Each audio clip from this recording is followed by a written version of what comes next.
Una de las fórmulas que aquí conocemos bien son las EPSV, entidades de previsión social, que claro, está generando además también ciertas dudas. Lo digo más que nada porque este bloque lo abrimos porque mucha gente, muchos de vosotros y de vosotras, habéis preguntado acerca de las EPSV. De hecho, enseguida vamos a conocer el caso de una mujer. Pero para intentar aclarar todas las dudas que tengáis, dos cosas. El teléfono está abierto al 902-540-541 por si queréis preguntárselo a un especialista. De hecho, es presidente de la Federación de EPSV Euskadi. Entra en el plató Ignacio Echeverría. Hola Ignacio, arrachaldeón, por aquí, sí. Adelante. ¿Qué tal estás, Ignacio? Bienvenido. Siéntate, por favor. Ignacio, el panorama sobre las pensiones, sobre la hucha de las pensiones es un poco incierto, ¿no? Bueno, yo creo que más que incierto se están dando unos datos que derivan de una situación económica, de una situación demográfica y que, bueno, que tiene una tendencia, que eso va a estar ahí. Pero bueno, la hucha de las pensiones viene también porque durante unos años ha habido unos excedentes de cotizaciones sobre lo que se estaba pagando. Y la finalidad de la lucha de las pensiones es hacer frente a estas situaciones. Dramático, yo creo que, bueno, que se están tomando medidas a nivel de la seguridad social, que tienen los efectos que luego, si quiere, se puede hablar, pero la situación real es la que hay. O sea, la pensión pública se basa en un sistema de reparto, es decir, nosotros estamos pagando las pensiones de los que están cobrando y los que vienen por detrás tendrán que pagar las nuestras. Ignacio, hay algunas dudas que plantean el tema de las EPSV. Lo digo más que nada porque hay mucha gente que dice, bueno, puedo optar por esta herramienta. Primero expliquemos, por si alguien no lo sabe, las EPSV, ¿para qué sirven?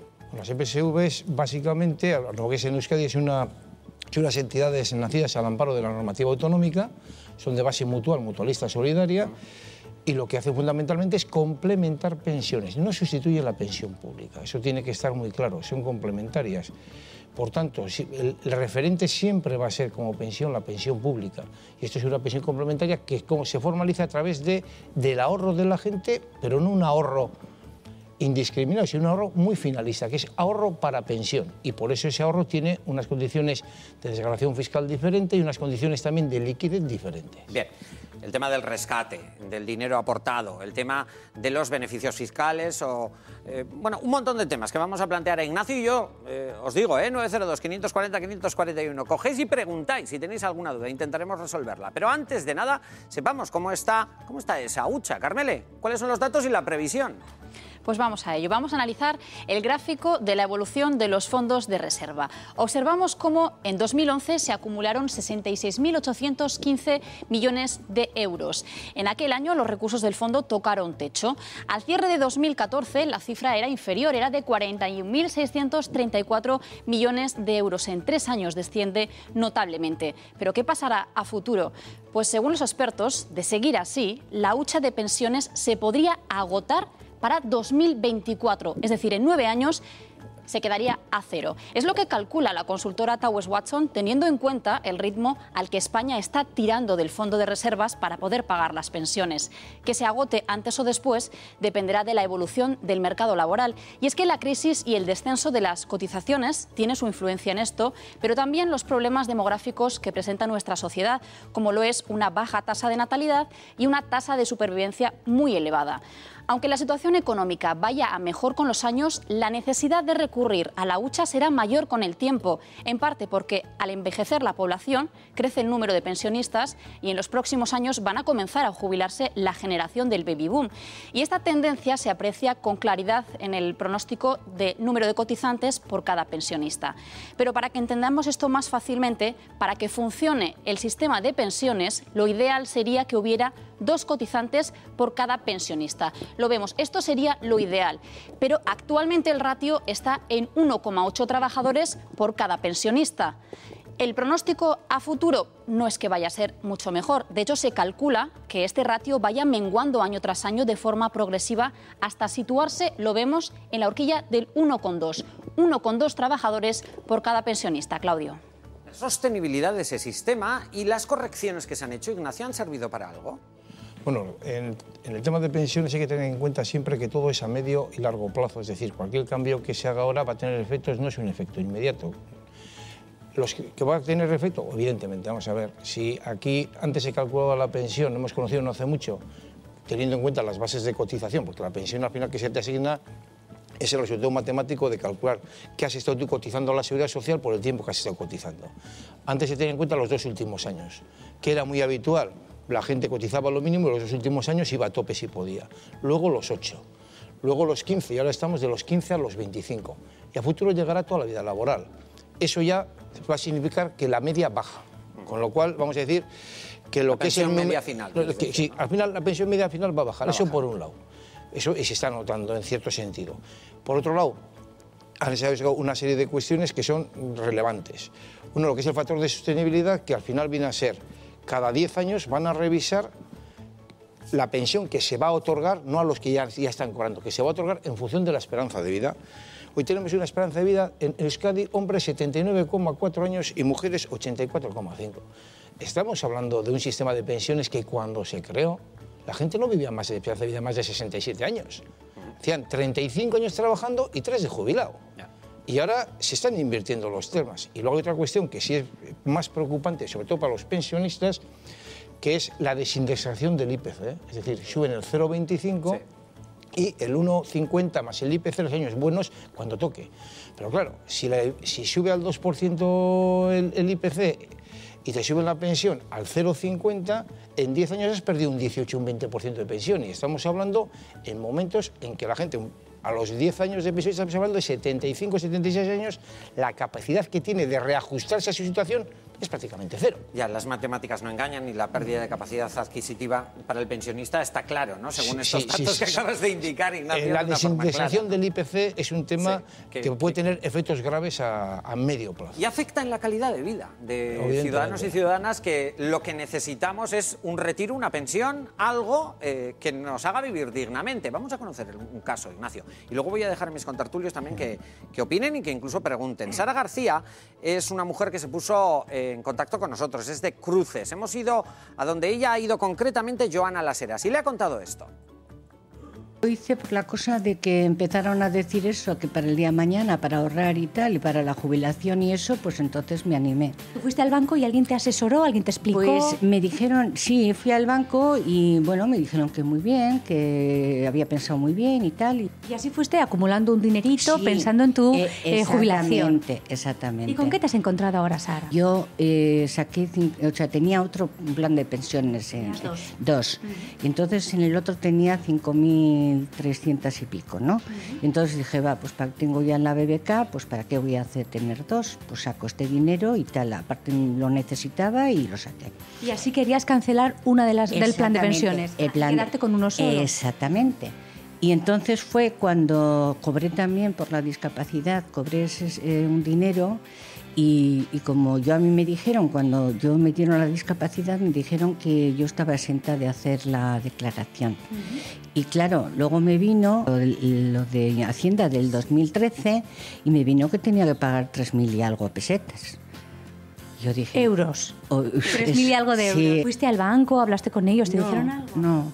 No, fui a Hacienda. Y Hacienda me dijo que estaba correcto.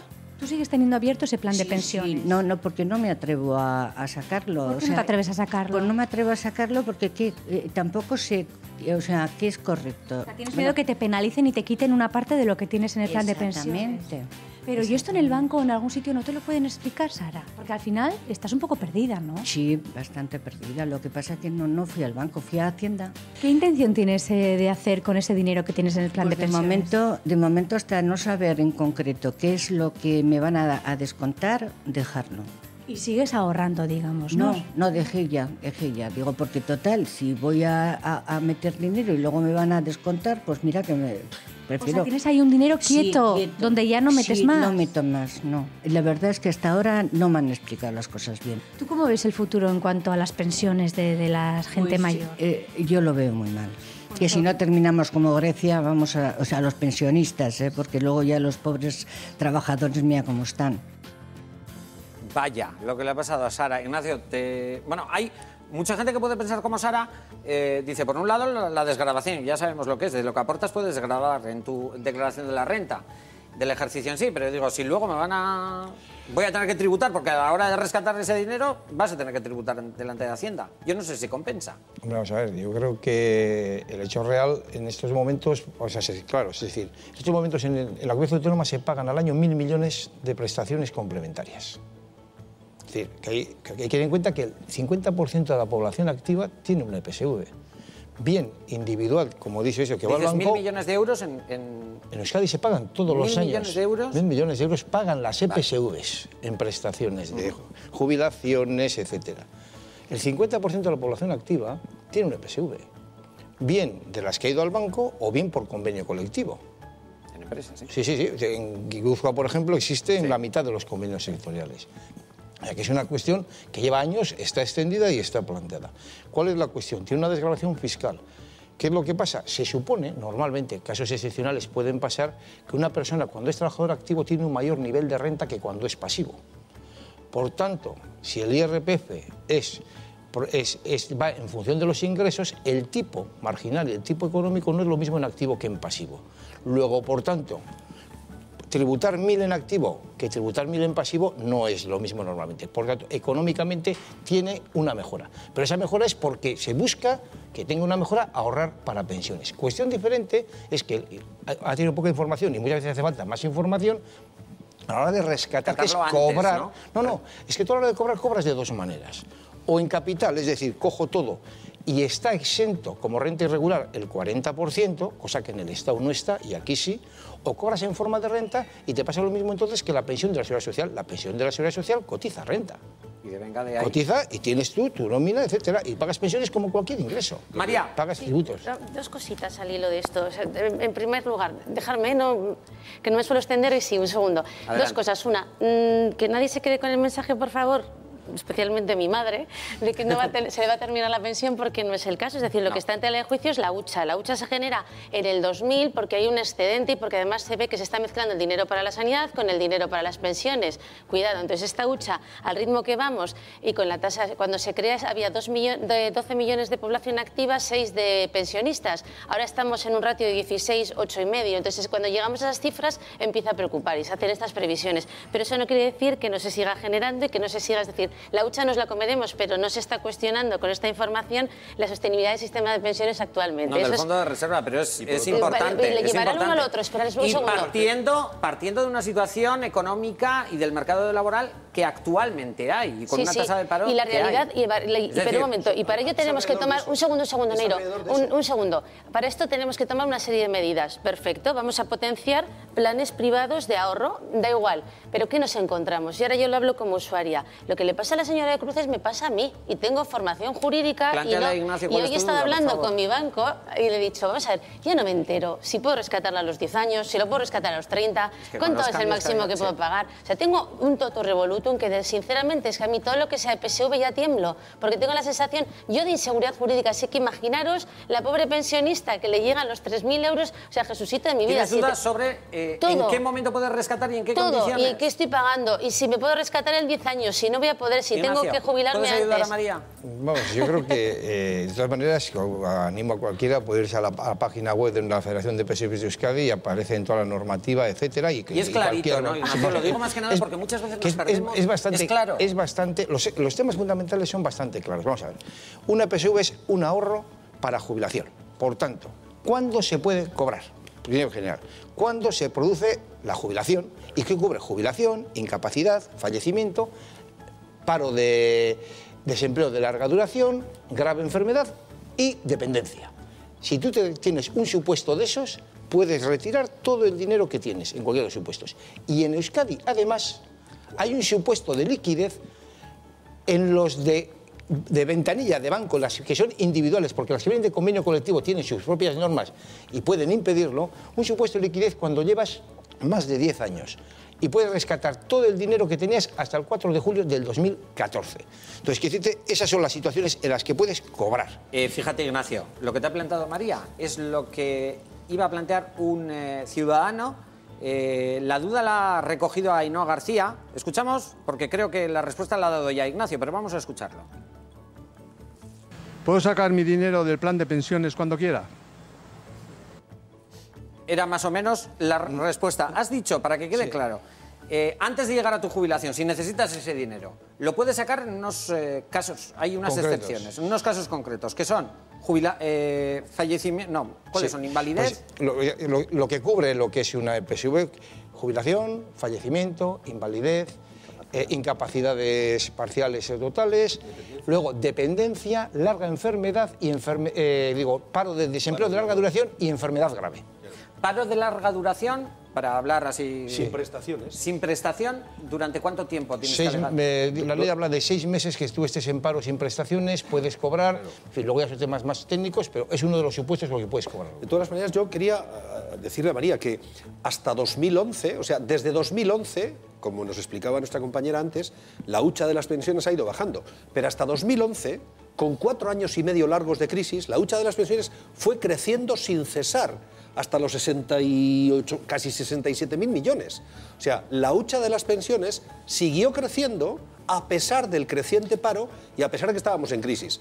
Cuando se ha empezado a desvincular del crecimiento ha sido desde 2011 para aquí, pero entre 2007 y 2011 estábamos en crisis y siguió creciendo la hucha de las pensiones. La situación no es tan terriblemente calamitosa. Y en cualquier caso, además de las EPSVs hay alguna idea. El gobierno de la reina Isabel de Inglaterra ha creado una norma de tal manera que cada contrato de trabajo, a pesar de que tengas solo 16 años o 39, cada contrato de trabajo te delimita una pequeña parte, te detrae el propio gobierno británico, una pequeña parte que va destinado a un fondo de pensiones privado, porque ya asumen que una parte la van a tener que pagar para la seguridad social, pero si modelo tú no mixto, dices. Claro. Público-privado. El tema de Inglaterra, vamos a ver, en Europa, si miramos Europa, la pensión pública viene a cubrir el 60% del último salario. Y cuando hablamos de salarios, ojo, estamos hablando en este momento de salarios que no estén topados, estamos hablando de salarios de menos de 43.000 euros brutos año. Pero globalmente es del 45% incluso. Hay que tener en cuenta que el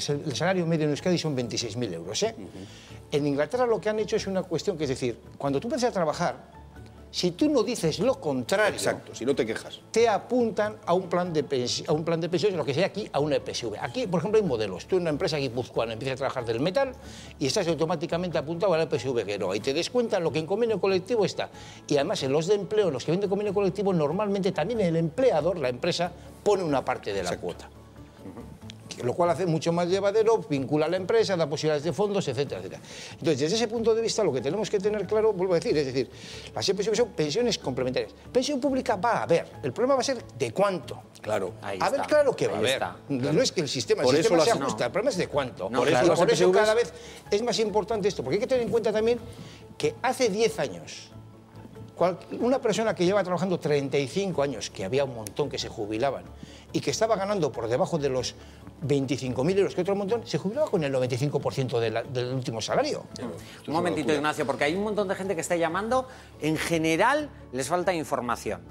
Les falta información. Dicen que no les explican lo que es una EPSV. Ellos llaman plan de pensiones. Es diferente también, ¿no? El plan de pensiones. Un momentito, es que como tenemos tantas dudas, vamos a ir ordenando esto. De la calle nos llega la siguiente pregunta. ¿Puedo perder dinero con un plan de pensiones? Claro, hombre. Vamos a ver. ¿Puedo perder dinero? Interesante pregunta. Vamos a ver. Tú vas haciendo aportaciones. Sí, ¿con ese dinero qué se hace? No, vamos a ver. Hay una cosa es ser posible, una cosa es una cosa posible, otra cosa es otra probable. Exacto. ¿Es posible que yo me encuentre una cartera con 25.000 euros a la salida? Sí. ¿Probable? No. Aquí no sé. Probable. Entonces, quiero decir, el hecho cierto, vamos a ver, un plan de pensiones al final, o una EPSV, lo que tienes tú es la suma de la aportación más los rendimientos menos los gastos. Esto es el tema. Los gastos medios de las individuales y de las de ventanillo están, según los últimos datos del Gobierno vasco, en 1,4% sobre el patrimonio. Las de empleo en el 0,35-0,40. Porque las otras tienen un problema de comercialización, publicidad, etcétera, que es diferente.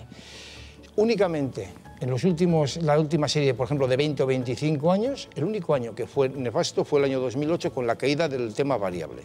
Todos los demás años, y las sendas están ahí, son por encima de la rentabilidad. Es más, en una EPSV cualquiera que lleve 25 años de aportación o 30, cuando llegas a los derechos que se consolidan en el momento de la jubilación, 2/3 de los derechos son rendimientos y 1/3 es la aportación. Tengo más dudas.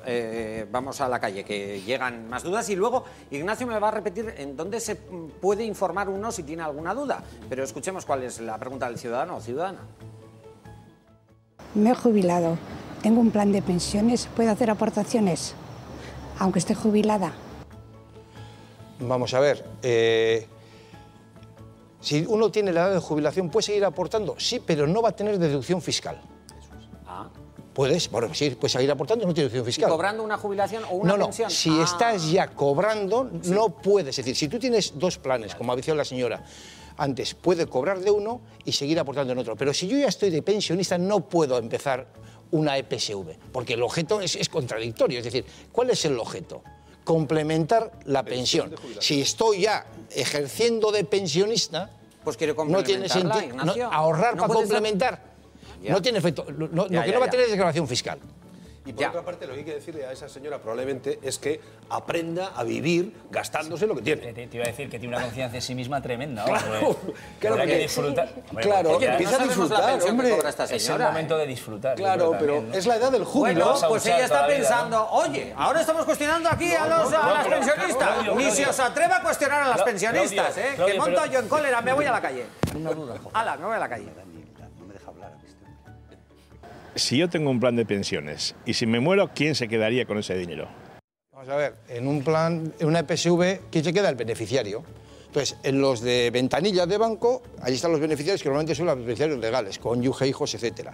Y en los de empleo, están también los estatutos puestos, normalmente son los cónyuges, los hijos, etc. Se queda, oye, un beneficiario, los legales o el que determines, que hay libertad para determinar. Si no hay beneficiarios... Pasan por caja esos. Claro, es un derecho de sucesiones. O sea, comparte siempre contigo, siempre. Siempre Hacienda. Perdona, Claudio, es que has dicho antes, has dado una fecha antes, 4 de julio de 2014. Y yo igual te he entendido mal, pero dijiste, yo tengo una EPSV y al de 10 años quiero retirar el dinero. El dinero que tengo hasta 2014, ¿cuánto me quitan? Vamos a ver, tú imagínate que tienes, suponiendo que tienes una EPSV que has abierto hace más de 10 años. Sí. Bien. Puedes rescatar hasta el 2014. ¿Cuánto te quitan? Depende cómo cobres. Si cobras en forma de capital, o sea, dame todo el dinero y retiro todo el dinero, se considera renta irregular. Quiere decir que esa cantidad, el 40% es como si no hubieras cobrado y el 60% va a tu declaración de renta. Si cobras en forma de renta periódica, es decir, una renta financiera a 15 años, una renta vitalicia, como se cobran en los de empleo, pues es como la pensión. ¿La pensión qué hace? Pues se ingresa al IRPF. Oye, estoy pensando si hay alguna edad para pensar... Y estaba pensando eso, Ramón, ¿tú ya tienes EPSV o...? Sí, tengo, lo que pasa es que la tengo compartida con Hacienda, que es lo que a mí me preocupa. ¿Compartida con Hacienda? Claro, es la pregunta que le quería yo... ¿Qué quiere decir compartida con Hacienda? Pues mira, de verdad, yo tengo la sensación, a mí todavía no me ha tocado, ¿no? Pero por ejemplo, mi mujer se ha jubilado hace 2 años, tiene un fondo de pensiones, yo no sé cuándo se puede sacar o no, pero tengo la sensación de que esos ahorros, que es lo que no te has gastado en vacaciones, lo que no te has gastado en bici, lo que no te has gastado en coches, que has hecho un esfuerzo por ahorrarlo, resulta que es que del ahorro que tú piensas o que tienes en tu cuentica no es tal, porque te quitan, como dices tú, ¿no? Es decir, el 40% está exento y el 60% tú lo acumulas y te va a renta. Y depende si tienes mucha o poca, te dan un palo que te doblan, ¿no? La pregunta, Ignacio, ¿no te parece que está excesivamente grabado este tipo de ahorro y que no lo fomenta absolutamente nada? O sea, yo lo que considero es que nos olvidamos de algunas facciones. Es decir, las EPSV son las únicas que en el Estado, si rescatas, es al 100% a la renta. No es renta regular, no te quitan el 40%. Eso es más disparate que el que te... Bien, pero la segunda cuestión, lo que nos olvidamos es cuál es el beneficio fiscal. Es decir, hay una diferencia. La EPSV no es una libreta de ahorro remunerada, es un concepto diferente, es un ahorro para jubilación. Sí, para una cosa. Quiere decir, si yo cojo y pongo mi dinero en un fondo de inversión o pongo en el libretón, cuando retiro, está el dinero ahí. No tendré más que los intereses, lo que me produzca, que es muy poco cara a Hacienda teóricamente, pero no me he desgravado año tras año en la declaración de la renta de la base imponible lo que ha aportado. Que si tienes una base imponible y estás ganando 35.000 euros, que tienes un 20 y pico por ciento, el 20 y pico por ciento de lo que tú pones, el resto de la comunidad te lo ha puesto para ti, porque te desgravas de los impuestos que te tocaban pagar. Claro, porque has estado desgravando. Claro que lo siento, Ramón, es que Nati de Gasteiz quiere escuchar lo que le contesta Ignacio. Un momentito, enseguida, si tengo tiempo, te devuelvo la palabra. Y lo digo para distribuir. Nati de Gasteiz se pregunta quién controla las EPSVs que están en los bancos. Esos fondos ¿Llevan un control Sí, o está en manos de quién? Vamos a ver. Mensualmente todas las entidades, todas las EPSVs presentan al gobierno todos los movimientos de inversiones. O sea, una EPSV no puede invertir el patrimonio en lo que quiera.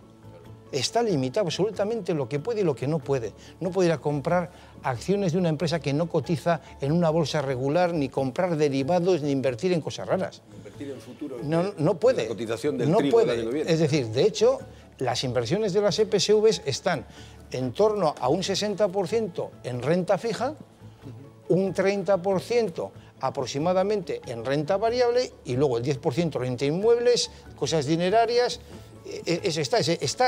Las inversiones están todas controladas y autorizadas por el gobierno. Hay un margen muy completo. El gobierno es quien controla. El gobierno vasco, todos los meses, todo el mundo presenta los datos. El gobierno vasco es el que controla, lo digo para que tenga claro. Inspecciona. Inspecciona. Inspecciona. Nati, respuesta del experto. ¿Queréis más preguntas? Pues las hay. ¿Cómo cobra una ama de casa el plan de pensiones? O sea, yo creo que la pregunta será cuándo cobra, porque vamos a ver, si una ama de casa tiene una EPSV, para la EPSV individual que sea ama de casa es igual. ¿Cuándo? ¿Cuándo tiene razón la pregunta? Porque la contingencia de jubilación, ¿cuándo se hace a una persona que no está cotizando a la Seguridad Social? La ley de EPSVs, en esos momentos, a partir de los 60 años puedes cobrar. O sea, siempre y cuando, lógicamente, no estés cotizando como activo a la Seguridad Social. O sea, hace el paralelismo, es decir, una persona que no ha cotizado nunca, que no ha trabajado, pero que ha ahorrado, una ama de casa que ha ahorrado para tener su complemento, para tener una pensión particular, por decir de alguna manera. A partir de 60 años puede cobrar. A partir de 60 años lo puede cobrar. 30 segundos tengo. Ramón, ¿qué quieres añadir? No, una parte que se nos ha quedado olvidada, ¿no? Que decir, este miedo que nos están metiendo a todos con que se agota la hucha de las pensiones. Sí, el fondo de reserva. Yo, de verdad, yo quiero dar un mensaje optimista. Que decir, a mí, de verdad, me parece...